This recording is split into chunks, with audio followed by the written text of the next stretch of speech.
The Linux 30-day challenge. So many YouTubers have embarked on this, but I figured I would go through the entire process before I said anything at all. So today, we're just going to go over my results.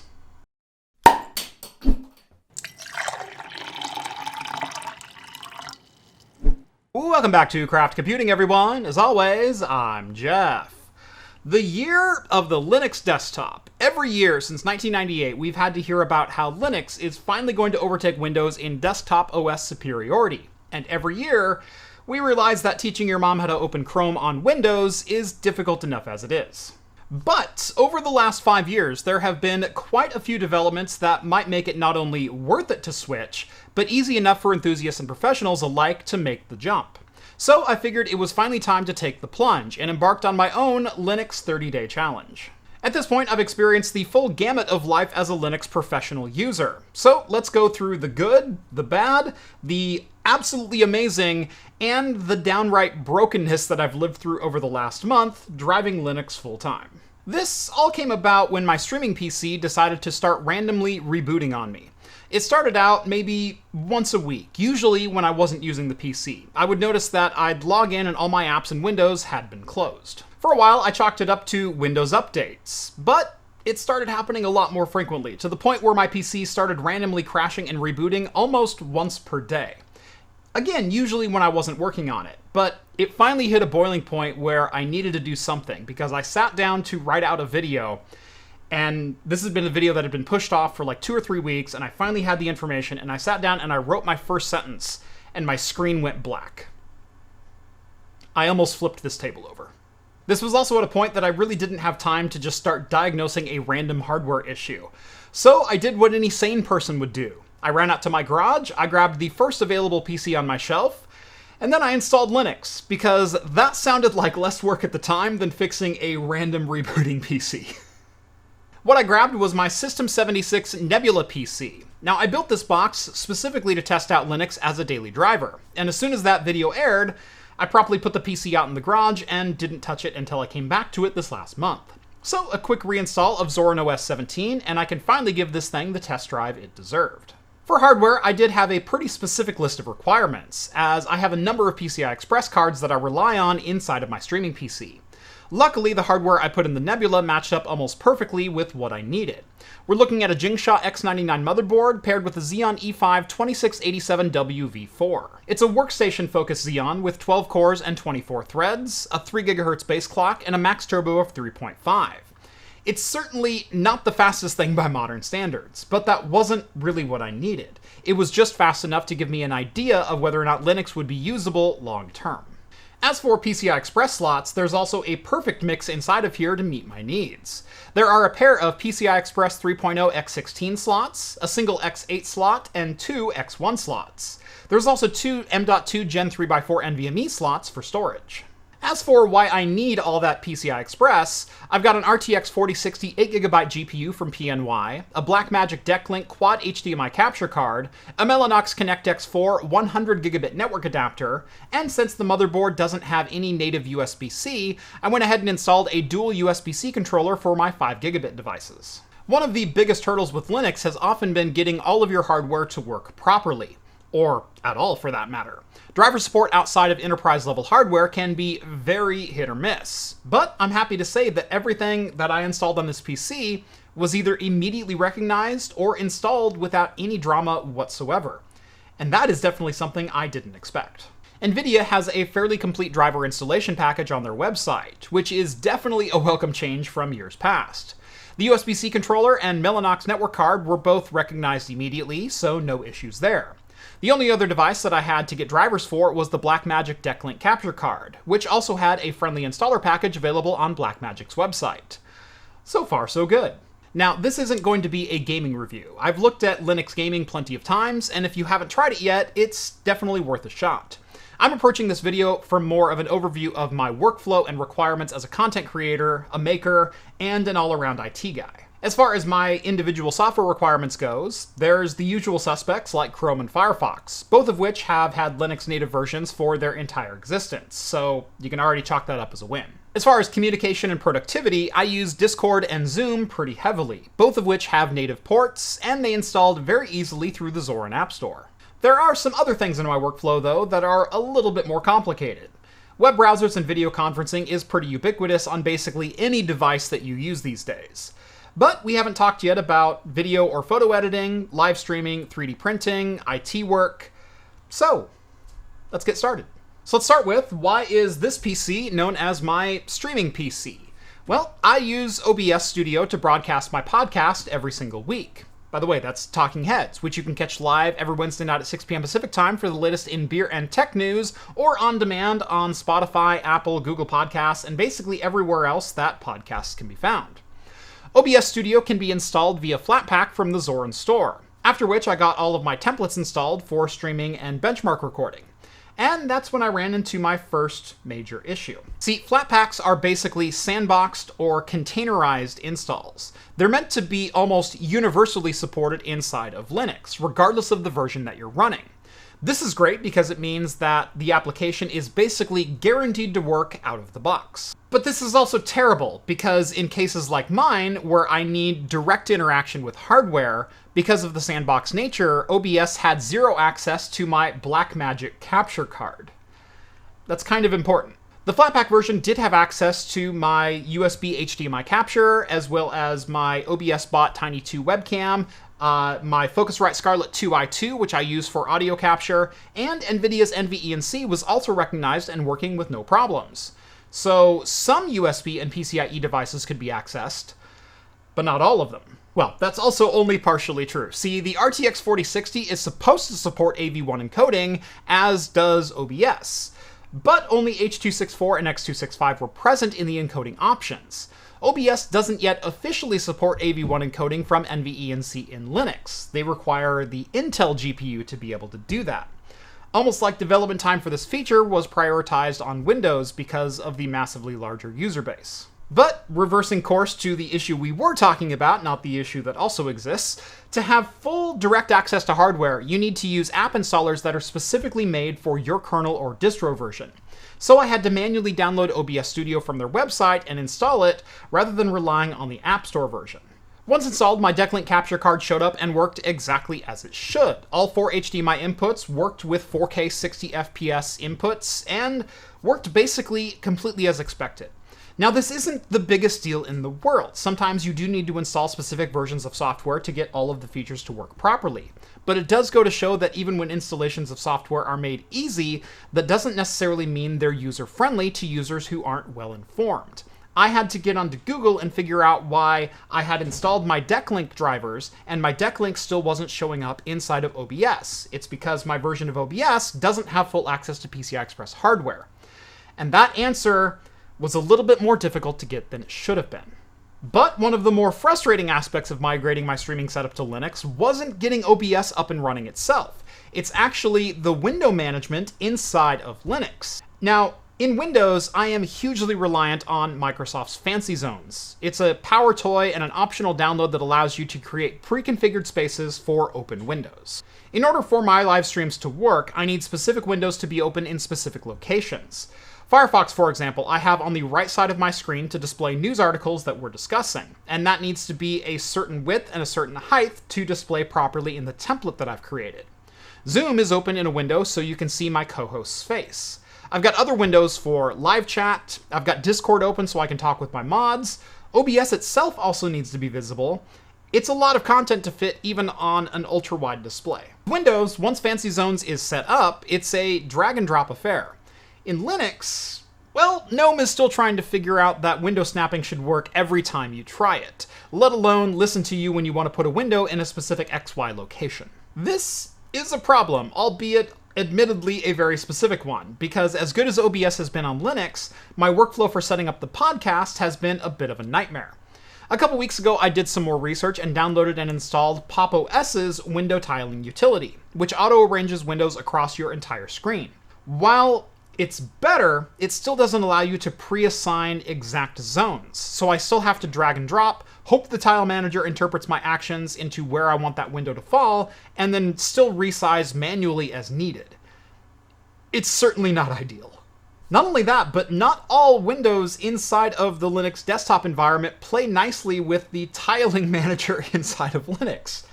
We'll touch a little bit more on this in just a little bit. Discord, being another Flatpak app, likes to do whatever it wants here. Sometimes it will fall into position, but other times it just doesn't. Zoom is another app that kind of floats on top at times too, completely at odds with the rest of my window management.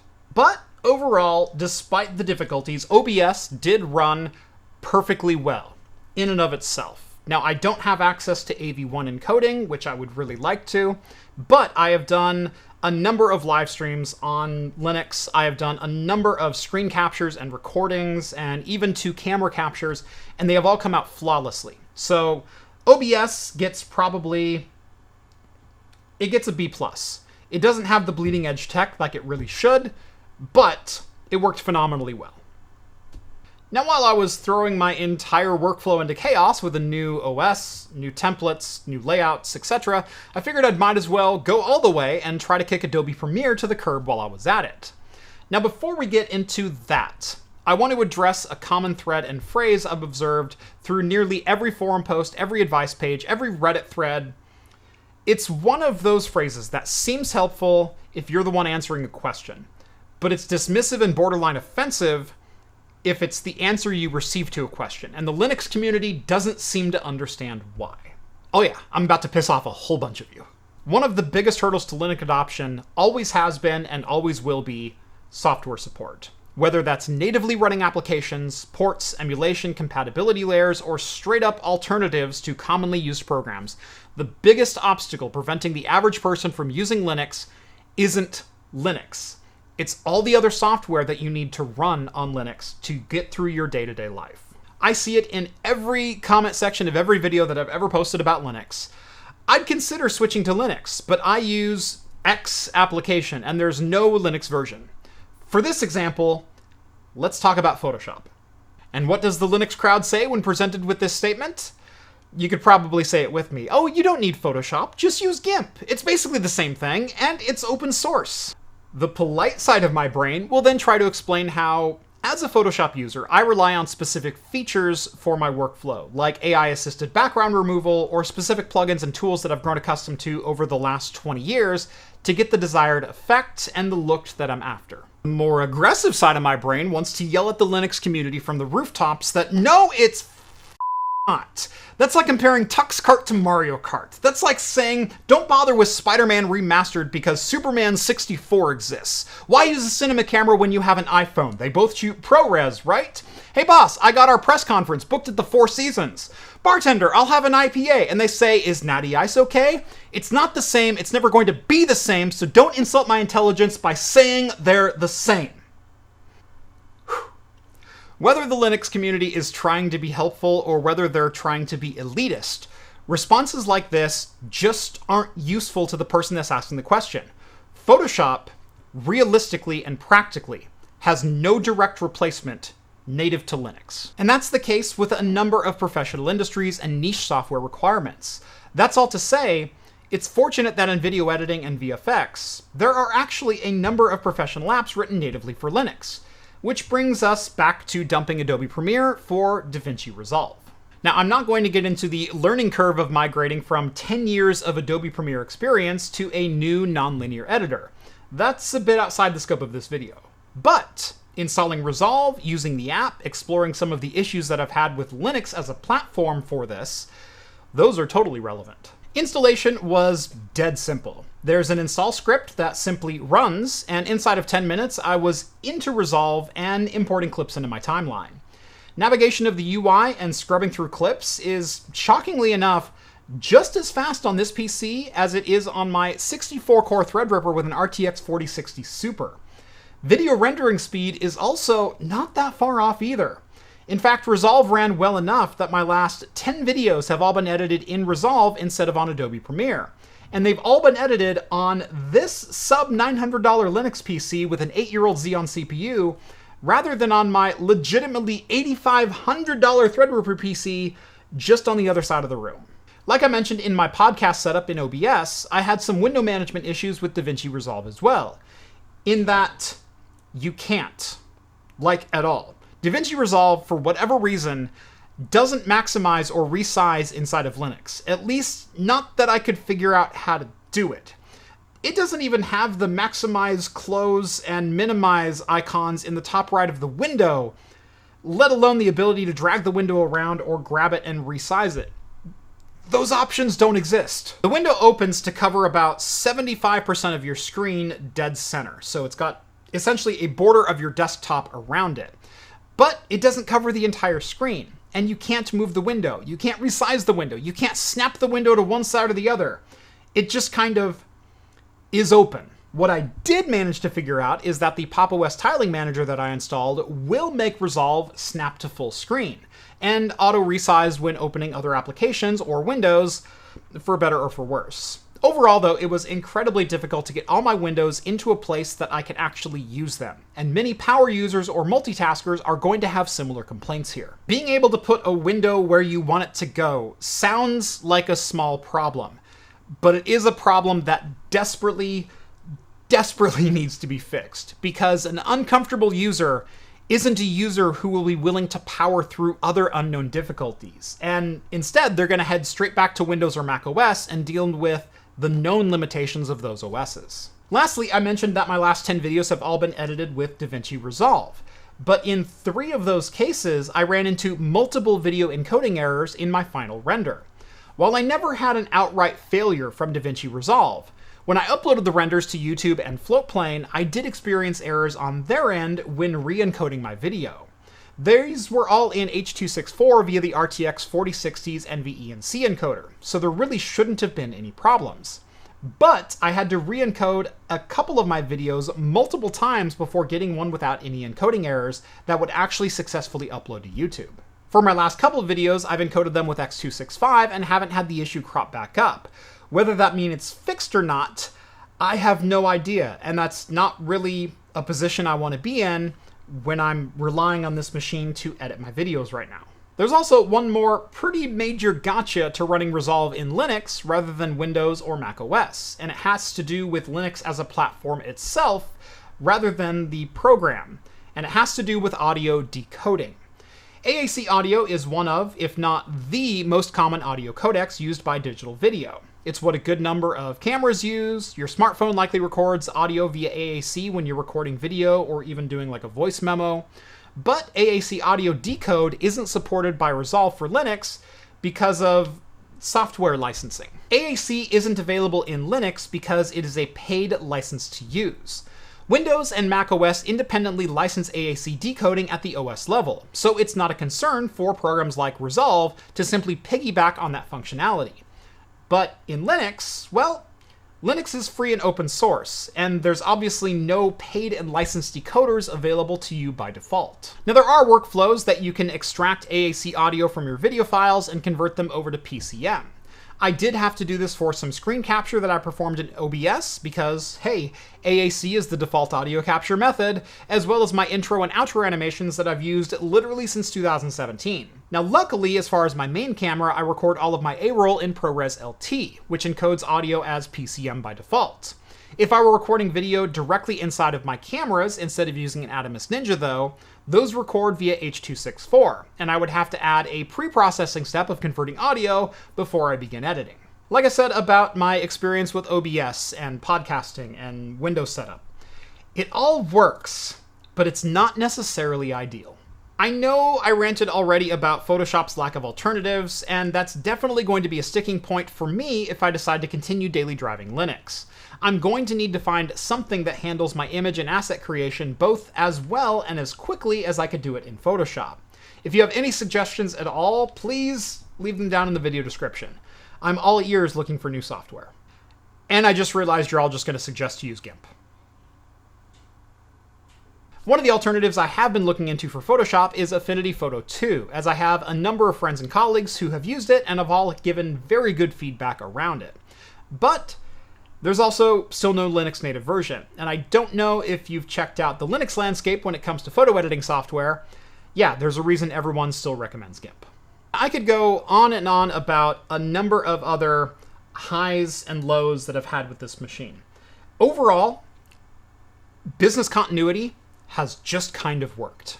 I know I embarked on this project with some pretty specific goals and requirements, and my use case is not going to mirror anyone else's. I run a live stream podcast with remote guests where I also need to display content from the web via window sharing.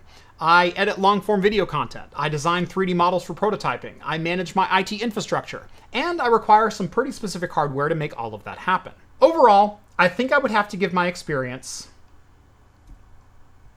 a B-. Well, basically everything worked, and I've been able to keep running my business with basically zero interruptions and continuity. And that's a really big thing to say, and I didn't think I would be here saying that. There are still some major headaches that actually still might keep me from switching to Linux full-time. One of which that I felt I harped on a lot was window management. It's actually near the top of my list when it comes to my streaming setup. Having a repeatable window management solution is crucial when it comes to running my podcast on it, and has basically been a sore spot when setting up every show for the last week. What should take 20 seconds inside of Windows took me between 5, 6, maybe even 10 minutes setting up inside of Linux every time I sat down to do a show. Now, that doesn't sound like a huge deal, but it's still time that's spent doing something that was basically automatic previously. This is compounded with other applications like Resolve having zero window management ability at all. I can force full screen, but I can't move or resize the window to multitask with other applications, making the overall process of editing a video and trying to import footage and editing a photo or a graphic to import into your timeline that much more difficult. For video work, there's the current lack of AV1 support through NVIDIA's cards inside of OBS, and again the lack of AAC decoder support in Resolve, both of which have more to do with Linux than their respective programs. While AAC audio isn't the most important thing in my video workflow, it's still a nuisance anytime I import a clip with AAC audio and I need the audio from it. That means rather than just importing the clip and starting to use it, I have to go through a 2 or 3 minute process of making sure that clip is usable. That's time that's sucked out of the overall project. And if you get a project with 10 of those, guess what? You're going to spend 30 minutes now processing your clips before you can start editing them, in a process that works flawlessly on every other OS. I'd also love to start encoding my live streams and long-form videos with AV1 instead of H.264, but that's also not going to happen until we get official support inside of the OS. And that's also not to say I didn't find programs that didn't have an alternative inside of Linux. Again, look at Photoshop and look at a number of other solutions that you probably run on a daily basis. The lack of software support for specific applications is always going to be an issue. While the majority of my needs have been filled nicely, OBS, Resolve, Discord, Zoom, there are other requirements that just have no Linux alternatives. Photoshop and Affinity Photo might be able to work via Wine, but then I would also be entirely reliant on adding more complexity and potential instability to an app that I use for my business. And that's not exactly the best solution either. Is 2024 the year of the Linux desktop? I still can't say it's 100% ready for everyone to simply ditch Windows or Mac and jump ship. But it's also not impossible to switch like it used to be. Chrome and Firefox both work just as well, if not a little better than they do on Windows. Also, browser plugins, for the most part, just kind of work too. So things like VPNs and password managers will easily follow you over to Linux. Many of the apps that users rely on day to day are also available natively as well. If you're a professional, you're probably familiar with needing to install Zoom, Slack, Teams, Discord. All of those have native Linux clients for keeping in touch with colleagues and for your business needs. I just don't know that I'm going to keep Linux here on this desk as my main PC. The time saved from the OS being a little bit snappier and the lack of random reboots from Windows updates and lack of hardware failure from my previous PC is definitely appreciated here. But pieces of my workflow were also slowed down pretty significantly in some pretty critical areas. But that doesn't mean I'm going to drop Linux entirely. I've actually been running ZorinOS on my laptop as a daily driver for almost a year now, and for what I need out of that, it's been absolutely flawless. It's been an interesting journey to quit Windows cold turkey on this machine. But because of the extra requirements that I have, I did find myself walking over to my Windows workstation a number of times to finish up critical tasks. But Linux users can certainly be proud of where the OS is at today. I mean, I even took a Linux desktop to a LAN 2 years ago without a single issue. It has certainly been an interesting month. Even though I've used Linux for years, I still learned quite a bit here, and I'm really happy that I finally decided to take up this challenge. I know I went over a lot of information here, both good and bad, but I'd be interested in hearing from all of you about your experiences. How many of you actually daily drive Linux? What do you do on it? What works? And I also want you to be honest about what do you struggle with? What doesn't work? What are your difficulties? And what are some solutions you came up with to solve those problems? Sound off in the comments below, but remember, not every piece of software can be replaced with GIMP. That's going to do for me in this one. If you liked the video, make sure to hit that thumbs up button and subscribe to Craft Computing if you haven't done so already. And if you want to help support the channel and the things that I do here, head on over to craftcomputing.store, pick up one of our nucleated pint glasses, and start drinking like a pro. As always, thank you all so much for watching this one, and I will see you in the next video. Cheers, everyone.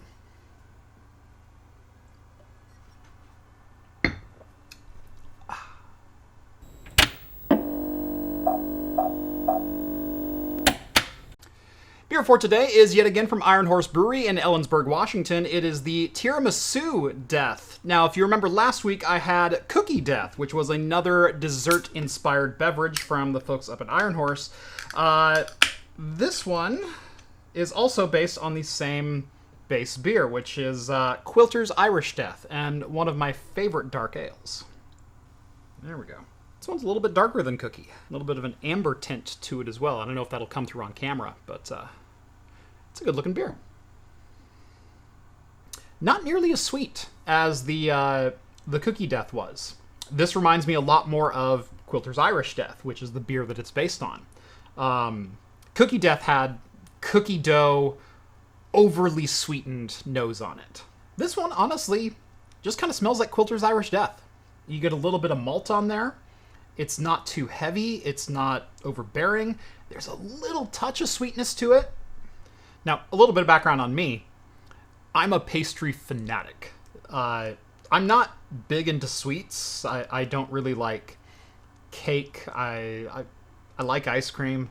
But my one weakness is when it comes to pastries, specifically donuts and uber rich pastries like Tiramisu.